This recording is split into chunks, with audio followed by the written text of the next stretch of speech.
know you're into a few spaces with other ventures such as healthcare. My question for you is, any of your non-crypto ventures use Cardano blockchain in any way? Well, one of my companies is a construction company. I set it up because the cost of construction is so incredibly high. So we have a master carpenter, an HVAC guy, just got a concrete foreman. We got a Class A contractor, we got an architect. We pulled all these trades together so that we can internally do construction because the cost per square foot is so high to do anything these days. But one of the things we've been looking at is actually more sustainable materials and stronger, better, environmentally friendly materials to replace older materials. For example, Portland cement is a key ingredient in concrete. Turns out you can use geopolymers. And actually, the guy who discovered this was trying to figure out how they built the pyramids. And he's thinking maybe they had some clever way of actually making concrete, and they poured the blocks as opposed to cut them and move them, which would make so much more sense. And he stumbled upon a recipe for a much better type of concrete, which you can use slag from steel production. You can use stuff from sand. You can use stuff from fly ash, and you put it in. So anyway, we said, well, why don't we use GPT-4 and ask, okay, for each of these building categories, drywall, your framing, your insulation, can we create a list of natural alternatives or environmentally friendly alternatives and rate them in order of cost and strength and accessibility, and just build a table? Well, GPT-4, working with my EA, he was able to do it in 20 minutes and create this beautiful table that's like 26 different items. We were looking at like magnesium oxide drywall, and it's super strong, super incredible. We're looking at the aircrete as an insulating spray foam for these types of things. So now I can take that and put it into Ask Wonder and have a much more specific directed research report written, and I can get a very detailed report that I can then take and put it back into GPT-4 and repeat the cycle a few times. Amazing. And just in a period of a week or two, you can do Gartner level research and really get a sampling of the entire market space. Now, that's just an absolutely remarkable thing. And to be able to then just keep asking follow-on questions, like once you've identified the material that you like, you probably need to identify the supply chain for it and the specialized training to use it. Like if we're using aircrete spray foam insulation, well, then we need to buy a machine to do it, source the materials for it, train people on how to do that. Who, when, where, how, what, these basic questions. Boom, you just get it almost instantly. And that's normally weeks or months worth of research or subject matter expertise. And you could assign an untrained person, and within a very short period of time, they can do that. Now, the question is, are we using blockchain in my other ventures? Absolutely. So in the medical world, one of the things that we're looking at is private information, private data. So at some point, I would like for the electronic health record system that we're using to be able to find a way to mine and monetize that data, because we're collecting enormous amounts of information. We have genomic data. We have large population chronic care groups that are coming together. And so it'd be a lot of fun to say, can we anonymize it using things like midnight technology, and then basically create a system where people can query it and have a bat style model for these types of things. So that's one thing we've been looking into. Another venture I have, which is for bioluminescent plants, we're exploring right now, can we engineer the plants to have deep fibrous root systems that absorb enormous amounts of carbon, kind of like what bamboo does?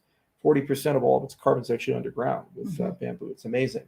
So if that's the case, then anytime somebody plants one of these glow-in-the-dark plants, you're also actually generating enormous carbon negative plays. You're getting carbon credits. So the trading system, the tracking system, the representation of carbon, that would be a really fun thing to put on Cardano. They still haven't solved how you get the carbon and the analysis from it physically, whether it's bamboo or anything else, onto the blockchain and making sure that that's verifiable. So do you have a component that's going to be sort of game changing in that way? Yeah, so there's two components to it.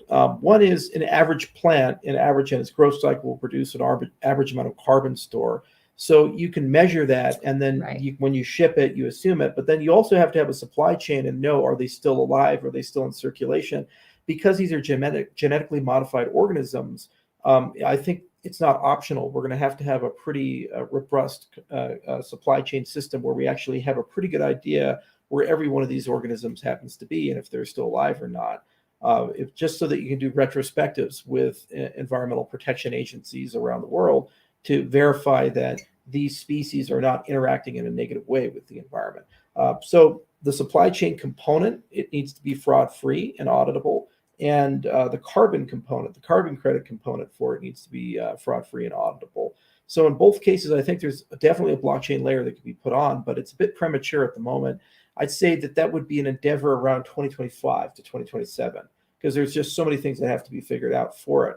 Now, that said, you can do a boatload of IoT stuff. They have these nanotechnologies that are like the size of a grain of rice that you actually can put into the seeds of the plant. When the plant grows up, it makes your plants like NFC enabled.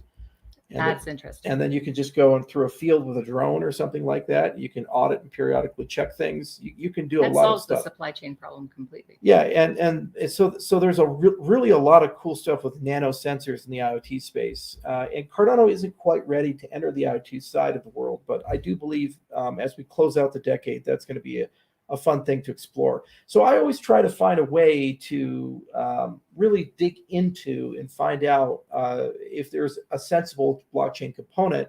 And it comes down to usually transparency, trust brokering, auditability, the desire for time stamping, and also fidelity. Blockchain accounting is another area. At some point, I'd love for all of our books to be blockchain verified, so that especially as I continue to incorporate more businesses, I'm going to have a situation where I'm like Samsung, where IO actually has like 14 sets of books, because every one of the subsidiaries has its own book. And so it'd be really nice to have triple entry accounting with real-time continuous auditing.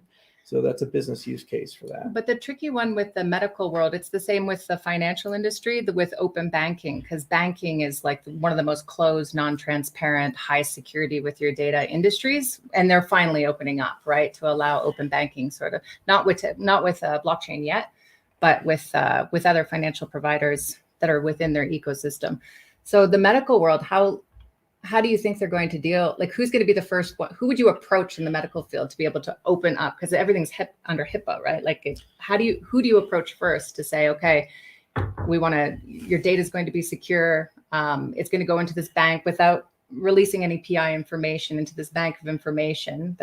Somebody's going to act upon that information, which should be open source to all doctors and any research medical institutions as well, so that they can come up with more advanced treatments, right? That's the purpose of that. Well, no, it has economic agency. So I wouldn't argue. I mean, you're like stealing money from people. The patients own that data. The providers own that data. They had to spend money to aggregate it. To say that they have to give it away for free is like saying you have to give away all your work for free. I think that there needs to be economic agency for it, marketplaces to form, and then actually by having a marketplace, it'll create far more access. Yeah. If you give it away for free, then it's a public good, and nobody wants to format it properly. The good news is that the vast majority of medical data is starting to aggregate amongst a collection of EHRs. So Athena, Epic, and there's a collection of others. They basically have a monopoly in this area. And then there's a long tail of small scale EHRs that are usually outpatient. So for example, we have all these doctors that reach out to us. We say, hey, you want to work for us? Oh no, but I want to sell you an EHR. We're like, come on, man. So we just see that all the time. But for the most part, it's Athena, Epic, and these other really big providers. Open Vista was one the military used, but I guess they're pivoting off of that. And once you've integrated, then it's as simple as basically clicking a box to liberate the medical data.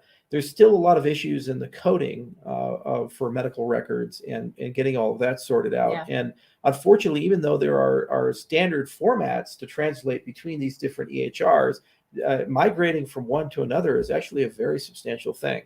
And they do this on purpose because they don't want to make it easy to leave and migrate. But in some cases, you have to manually create profiles. So if we were to leave, let's say, Athena and go to Epic, or Epic to Athena, you'd have to migrate thousands of patients, and it would take months to do that migration.